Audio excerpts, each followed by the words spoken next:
Hello, ladies and gentlemen. I am believing that you're on this channel because you are looking to learn Kenyan Sign Language. Yes, my name is Morania GM and I am also interested in learning Kenyan Sign Language. A friend of mine has offered to teach me and we decided to do this with you. As I go through this journey of learning Kenyan Sign Language, I want you to learn with me. Welcome to the channel and I hope that you keep it here. By the way, subscribe, like, and leave a comment down there. Very much welcome. Hello, my name is Lena McKenna, sign name. So today we are going to learn about introduction and certain terms in sign language. I'm not going to use signs in this first lesson. So I just talk and explain a little bit of these terms. So welcome all. So sign language is a visual gestural language that uses manual symbols to represent ideas and concepts that is used by hearing impaired people. And now the Kenyan Sign Language is a visual gestural language that uses manual symbols to represent ideas and concepts used by hearing impaired people in Kenya. So the difference between sign language and Kenyan Sign Language, the Kenyan, it's just used by people in Kenya. So the other sign language can be maybe in America and something of sorts. We got also the oralism. It's a method of tracing or educating learners with hearing impairment through speech and speech reading. The speech reading is sort of you lip read what someone is saying. You just look at the lips and then you just trace what the person is saying. And under the oralism, we got some few components like oral approach, the oral approach, and the auditory verbal approach. The oral one approach, it's use of spoken language. You just use spoken language to communicate with hearing impaired people. And now the oral approach, you use speech and you lip read what someone else is saying. And the auditory verbal approach, you train a learner with hearing impairment to use cochlear implant for purpose of understanding and producing speech. For example, maybe the hearing aid. Some people you can see they got the hearing aid.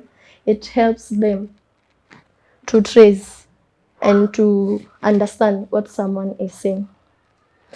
And now we got the signed English. The signed English, it is a system of manual communication that represent vocabularies from English words order.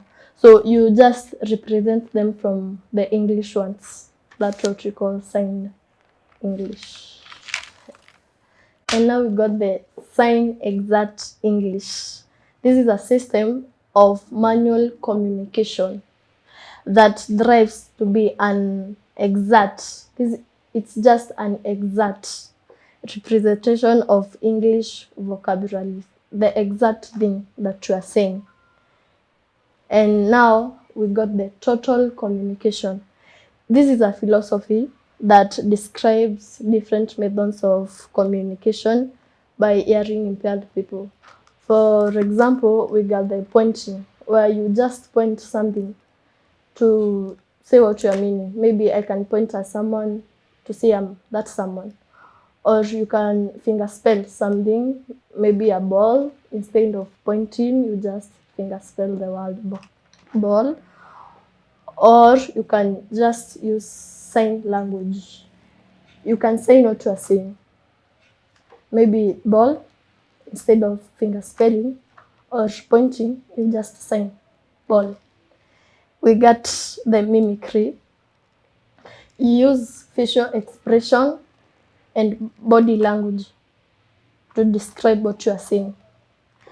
Maybe we can express ourselves through emotions and feelings. Yeah. And the body language itself, this is a term of communication that you use movement and gestures to complete what you are saying, the communication you are doing. And we got the pantomime, is a sequence of events described through the use of body language and facial expression without speech or sign. Now, here in pantomime, we don't use signs and we don't use speech. We just use the body language and the facial expressions. Maybe you are scared of something. You just show it, you are scared through your facial expression or the body language. You can move to show that you are scared of something. And we got the speech or the lip reading. This is where you just look at someone, you trace, like when someone is talking or saying something, you just trace what they are saying. You look at their mouth and lip read. That's what we call lip reading. And the eye contact. This is the most important features of communication, especially during signs language communication. When you're speaking to a deaf person, you have to maintain eye contact. You just can't talk when you're looking here and there. You maintain eye contact because you have to see what they are signing and they have to see what you are saying. So you just have to maintain the eye contact because both of you are using signs.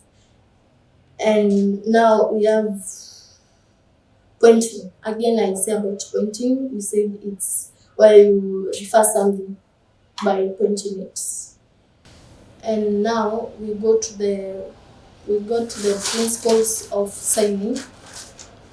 Principles of signs, where you are supposed, the things you are supposed to follow when you are signing. We got the signing space. You just don't sign anyhow. You just don't sign when you're down, your hands up. There is a space for signing specifically, or you have to say, it's called the signing box. You have to be there, the signing square. So you just don't sign in where you want. No, there is that signing space you're supposed to sign. And there is the position of the signer during signing. So both the signer and the one who is receiving what you are signing, both of you should not stay more than 2 meters apart. You have to be close so that you can maintain the communication that you are communicating about. Also, we have the body language. You should be accompanied with appropriate body language and the facial expression. For example, you just can't express a scary thing when you're smiling. That can't bring the meaning of the thing you're saying. So if you're happy, you just show your happiness. If you are scared, you just show that you're scared. So because when you're happy, you have to show you're happy, and when you're sad, you can't smile around. That won't bring the meaning of the thing you're saying. And we have the int of fluent signing. This is how you position yourself as you sign. You have to position yourself well. You just sit well. You can't sit on your apart there and here and there. No, you have to be sitting straight in appropriate manner. Yeah, that's what we call the int of fluent signing. You also have the element of signs and the relation in meaning. Like for example, the hand shape. We got different hand shapes, maybe the claws, the open palms, we got the hand shapes, we also got the clenched feet. These are just different hand shape when you are signing, because you sign different hand shape according to the thing you're saying. So that one you're going to understand more when you get to do the signs around. and also the place of articulation, where you place your thing. There are different signs that are signs on the forehead, others are signs on the chest, others on the face, others on the mouth.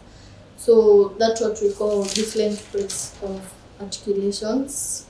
You also got the signing space. That's why I told you there are some signs that are signed in front of the mouth, in front of the eye, yeah. And there's some neutral space. Some signs have got no location. You just sign them maybe in front of yourself. That's what we call neutral space. And the orientation, this is the direction of the palm in relation to the body of the signer. The thing that you're saying, where you're signing to. For example, if you're signing to something, if it's yours, you just show the direction of the thing that you're doing. And now we got the movement. This is how your hands moves. It's either up, it's either down, it's either the frequency movement, yeah, something like that. And now we end those definition. Maybe the next time we can talk about finger spelling. That is when you get to know about the alphabet, when you get to know about the signs. Yeah, so thank you for your time. Welcome again. Thank you for watching. Welcome again. Kaboom!